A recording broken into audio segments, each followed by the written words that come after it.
Baik, pada pertemuan yang keempat ini saya akan berbicara tentang permodalan dan sumber dana usaha. Sebagaimana dalam pertemuan 1 dan 2 dan 3 kemarin sudah dijelaskan tentang berbagai jenis usaha, izin usaha, dan bagaimana kita harus berusaha sebagai seseorang yang tidak harus bekerja pada orang lain, tidak harus melamar di perusahaan-perusahaan pemerintah maupun perusahaan-perusahaan swasta. Nah, bagaimana kita sekarang mencari modal untuk bisa memulai usaha sendiri, dan bagaimana membangun semangat berwira swasta di hari-hari yang akan datang. Kita lihat pertama itu pengertian modal. Pertama itu untuk mendirikan atau menjalankan suatu usaha diperlukan sejumlah modal dalam bentuk uang, ya, dan juga tenaga. Ada rupiah yang harus kita miliki, dan juga ada keterampilan berbisnis atau kemampuan berusaha, atau kompetensi usaha yang bisa kita jalankan. Itu modalnya. Modal dalam bentuk uang diperlukan untuk membiayai segala keperluan untuk bisnis, seperti biaya prainvestasi, pengurusan izin, biaya investasi untuk pembelian aktiva, sampai ke modal kerja. Modal keahlian itu adalah keahlian dan kemampuan seseorang untuk mengelola atau menjalankan suatu usaha tertentu. Besarnya modal yang diperlukan tergantung dari jenis usaha yang akan digarap. Perhitungan terhadap besarnya kebutuhan usaha dilakukan sebelum usaha tersebut dilakukan. Jadi kita bisa prediksi kalau kita usaha besar, ya modalnya juga besar. Kalau usaha kecil dan menengah, modalnya juga kecil dan menengah. Kalau usaha kecil-kecilan, ya modalnya juga kecil-kecilan. Lalu apakah kita butuh karyawan? Kalau kita butuh karyawan, ya kita harus melakukan pencarian karyawan dan juga seleksi karyawan yang akan kita terima. Ada dua jenis modal usaha. Yang pertama itu modal investasi, dan yang kedua itu modal kerja.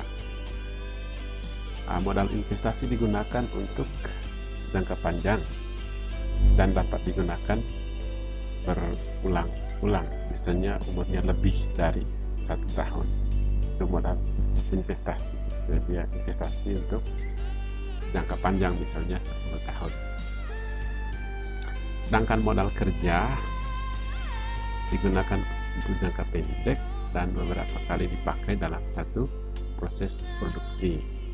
Modal untuk beli bahan baku, modal untuk kasih gaji karyawan, modal untuk pembelian barang yang tidak terduga, modal untuk mengatasi kerugian dalam proses usaha. Itu yang disebut dengan modal kerja. Penggunaan modal investasi jangka panjang digunakan untuk membeli aktiva tetap atau barang yang tidak bergerak, ya, seperti tanah, gedung, bangunan, mesin-mesin yang dipasang secara stabil, lalu peralatan, kendaraan bersumber dari perbankan, ya, dan misalnya pinjam dari bank atau pinjam dari koperasi atau dari lembaga-lembaga yang menyediakan pinjam. Modal kerja adalah modal yang digunakan untuk membiayai operasional kerja saat sedang beroperasi.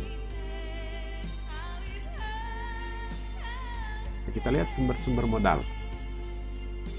Kebutuhan modal, baik modal investasi maupun modal proses kerja, dicari dari berbagai sumber dana, yaitu bisa modal sendiri, bisa juga modal pinjaman dari pihak lain. Modal sendiri adalah uang kita sendiri, dari pemilik usaha sendiri, entah dia simpan di brankas, entah dia simpan di bank, atau simpan di mana saja. Modal asing adalah modal dari luar perusahaan. Pembiayaan suatu usaha dapat diperoleh secara gabungan, baik modal sendiri maupun dari modal pinjaman.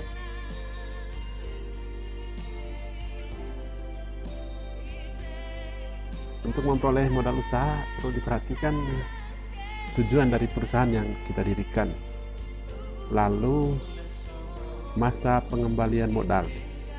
Kita bisa prediksi kalau saya bekerja hari ini dengan omset sekian, kira-kira modal 100 juta yang saya invest untuk bisnis ini kembalinya itu dalam berapa bulan atau berapa tahun untuk mengembalikan modal yang hilang pada saat ini. Ya, misalnya kita buat kandang babi, modalnya 50 juta. Kita bikin, beli semennya, beli pasirnya, buat gedungnya, beli anak babinya, terus usahakan pakannya, bayar karyawannya dan sebagainya. Nah, 50 juta itu setelah misalnya kita beli anak babi 10 ekor, kita bisa prediksi hasil penjualan babi 10 ekor itu untuk membayar kembali modal 50 juta itu tadi, itu dalam berapa bulan atau berapa tahun kita bisa kembali 50 juta. Termasuk kita menghitung kerugian-kerugian, misalnya babinya mati, babinya kena virus, babinya penyakit dan sebagainya. Itu masa pengembalian modal.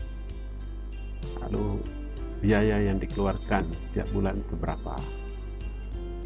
Lalu estimasi perkiraan keuntungan yang bisa kita peroleh dari usaha-usaha yang kita lakukan itu berapa, sehingga kita tahu bahwa modal 50 juta itu keuntungannya berapa dalam sekian tahun, apakah 20%, 30%, atau 100%, atau 200%. Nah, pengertian modal sendiri. Modal sendiri adalah modal yang diperoleh oleh pemilik perusahaan dengan cara mengeluarkan sahamnya sendiri, ya, perbendaharannya sendiri. Keuntungan menggunakan modal sendiri untuk membiayai usaha, tidak ada beban bunga, tidak ada harus mengembalikan pinjaman, tetapi hanya membayar dividen. Itu kalau sahamnya. Modal asing atau modal pinjaman adalah modal yang diperoleh dari pihak luar perusahaan dan diperoleh dari pinjaman. Penggunaan modal pinjaman untuk membiayai suatu usaha akan menimbulkan beban biaya bunga, biaya administrasi, biaya provisi, dan komisi yang besarnya relatif. Sumber dana modal asing, pinjaman dari bank, pinjaman dari lembaga keuangan, pinjaman dari perusahaan non-keuangan.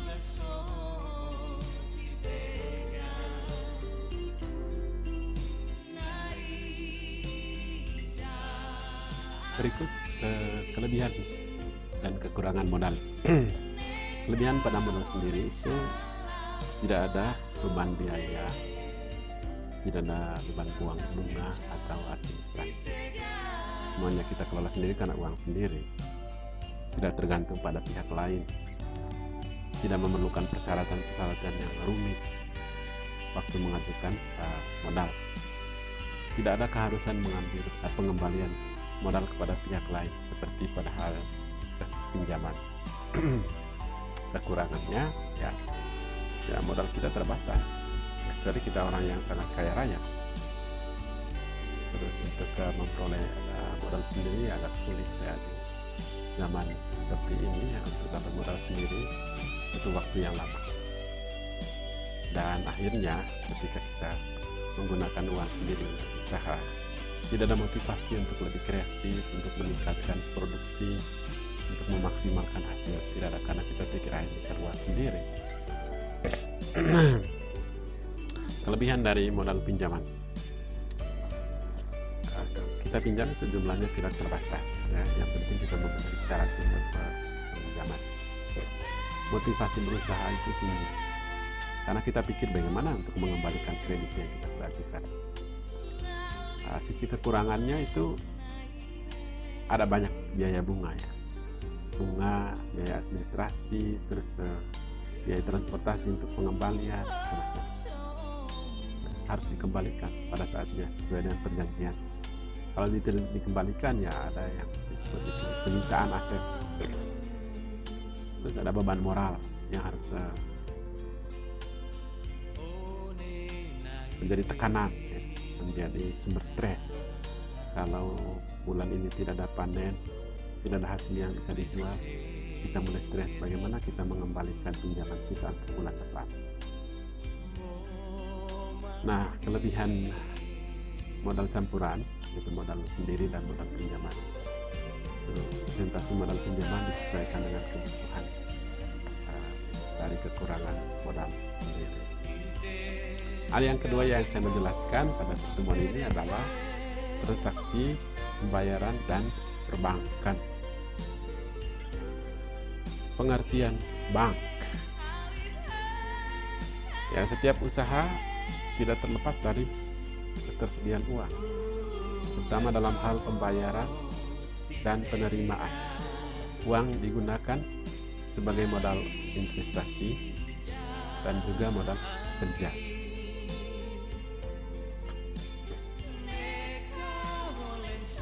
Terus uang digunakan dalam berbagai kegiatan usaha berkaitan dengan transaksi, baik itu pembayaran atau debit maupun penerimaan atau kredit.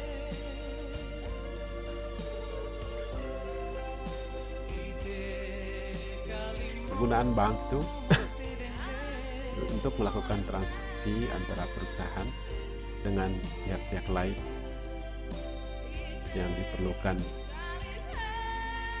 untuk pembayaran. Jadi bank itu sebagai lembaga perantara. Bank adalah lembaga keuangan yang memiliki tugas perantara keuangan nasabah dari pengirim kepada penerima. Dan bank mempermudah, apalagi pada zaman sekarang itu ada mobile banking, ada SMS banking, ada internet banking untuk pengiriman dan penerimaan uang dalam hitungan detik dan menit itu sudah bisa terjadi saat ini. Dan betapa mudahnya kalau kita memiliki akun mobile bank ya, sehingga dalam pembayaran itu kita bisa lakukan melalui HP saja. Tugas bank itu menciptakan atau mengeluarkan dan mengedarkan uang. Bank Sentral Indonesia terutama dia mencetak uang dan mengedarkan uang.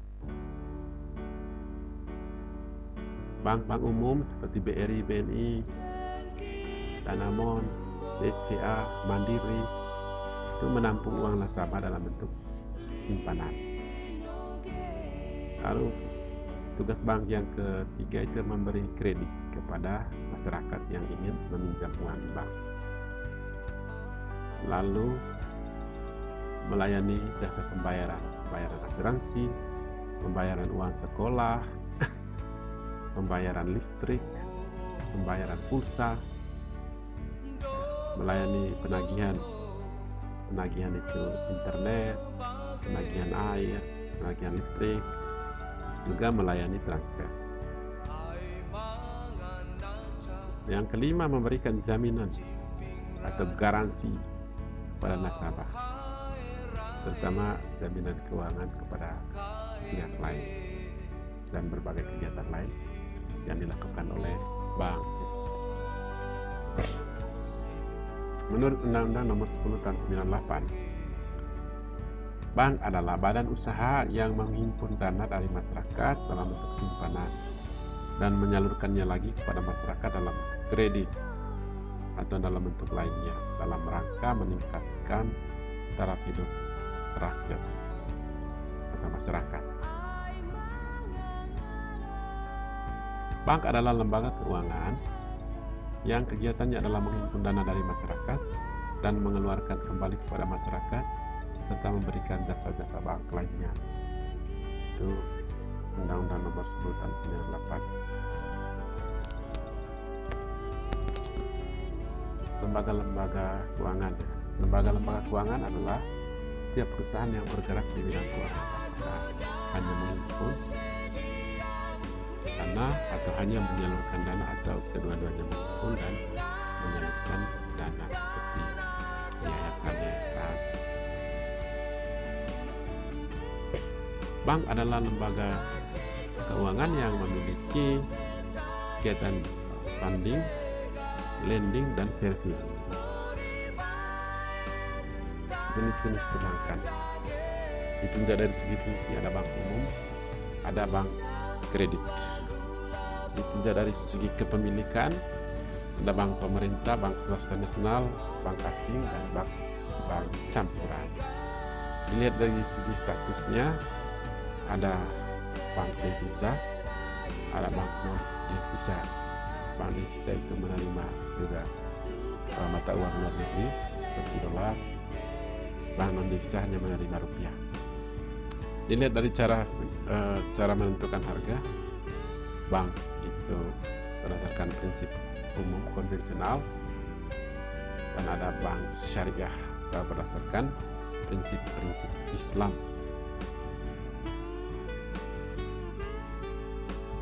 Jenis-jenis simpanan. Simpanan itu adalah uang nasabah dititipkan atau disimpan di bank. Kata lain dari simpan itu rekening atau account. Jenis simpanan di bank konvensional, bank yang biasanya yang umum terjadi, ya, bukan hanya di barat tapi juga di Asia sekarang, di seluruh dunia lah.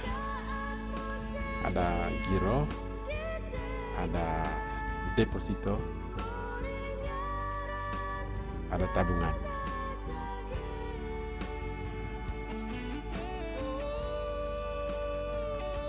Itu untuk bank syariah itu ada giro baidah, rekening tabungan, deposit, penarikan. Untuk rekening itu ada cek, ada bilet giro. Sarana penarikan simpanan buku tabungan dan slip penarikan, atau juga yang kedua itu ATM. Sarana penarikan untuk deposito menggunakan bilet deposito, baik deposito berjangka maupun sertifikat deposito yang harus kita isi di platform bank. Berikutnya pinjaman dan cara mengajukan pinjaman. Pengertian pinjaman. Untuk melakukan kegiatan usaha dibutuhkan sejumlah dana, dan kebutuhan dana itu dapat diperoleh dari modal sendiri atau modal pinjam. Berbagai lembaga keuangan yang dapat dijadikan tempat untuk meminjam modal usaha kita, antara lain perbankan dan lembaga keuangan non-bank seperti leasing, pegadaian, asuransi, dan koperasi. Pemberian pinjaman yang dilakukan oleh bank diartikan sebagai penyaluran dana kepada masyarakat, dikenal dengan istilah kredit. Di bank-bank umum yang biasa konvensional, dan istilah pembiayaan di bank syariah. Pinjaman melalui lembaga non-bank seperti koperasi dapat dilakukan melalui proses peminjaman. Sering juga kredit di koperasi, pinjam di koperasi. Unsur-unsur yang dipakai dalam kredit itu kepercayaan, saling percaya, kesepakatan antara bank dan peminjam, kantor koperasi dan peminjam. Lalu ada jangka waktu pengembalian pinjaman, ada jaminan risiko, ada jaminannya, jaminan yang harus diajukan kepada lembaga penyalur pinjaman. Ada juga balas jasa bagi orang yang pinjam. Jenis-jenis pinjaman kredit untuk investasi, kredit untuk modal kerja, kredit perdagangan, kredit produktif, kredit untuk konsumsi, kredit untuk profesi. Nah, rumusan untuk mencari besaran angsuran, pokok pinjaman dan bunga. Untuk Untuk angsuran bulanan tuh ada bunga, ada pokok. Pokok itu jumlah pinjaman total seluruhnya per jangka waktu pinjaman. Misalnya kita pinjam 50 juta, lalu kita mau kembalikan 50 bulan, kita 50 kali sekali setiap bulan, maka 50 juta itu dibagi 50 bulan, dapat 1 juta sebulan. Itu pokoknya. Bunganya, persen bunga dikali jumlah pinjaman per tahun dikali 1. Misalnya kita dapat bunga 2% ya, 52% dari 50 juta itu berapa ya? 50 itu sekitar 1 juta ya, 1 juta sebulan. Itu 2%, 20 kali ya, kali 50, 20.000 kali 50 juta itu 1 juta rupiah sebulan.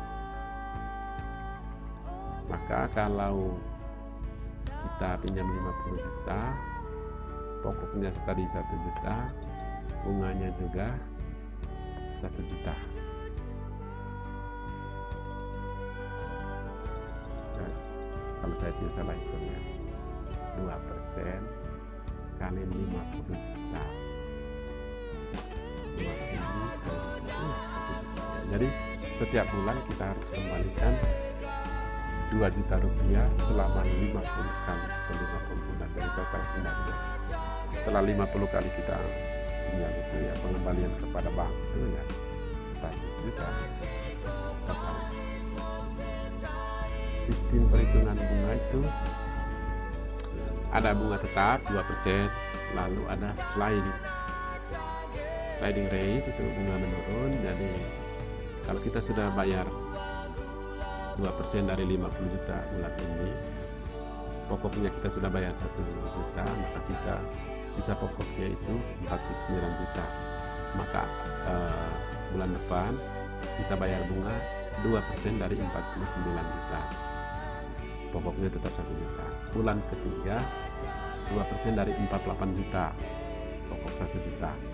Bulan keempat dari 47 juta dan seterusnya. Jadi menurun itu disebut bunga menurun. Sering terjadi di koperasi itu, bunga menurun. Ada floating rate, bunga tidak tetap, naik turun tergantung pada suku bunga yang ditetapkan oleh Bank Indonesia. Dari bank-bank itu bunga setiap bulannya berbeda-beda, tergantung dari informasi suku bunga dari Bank Sentral Indonesia.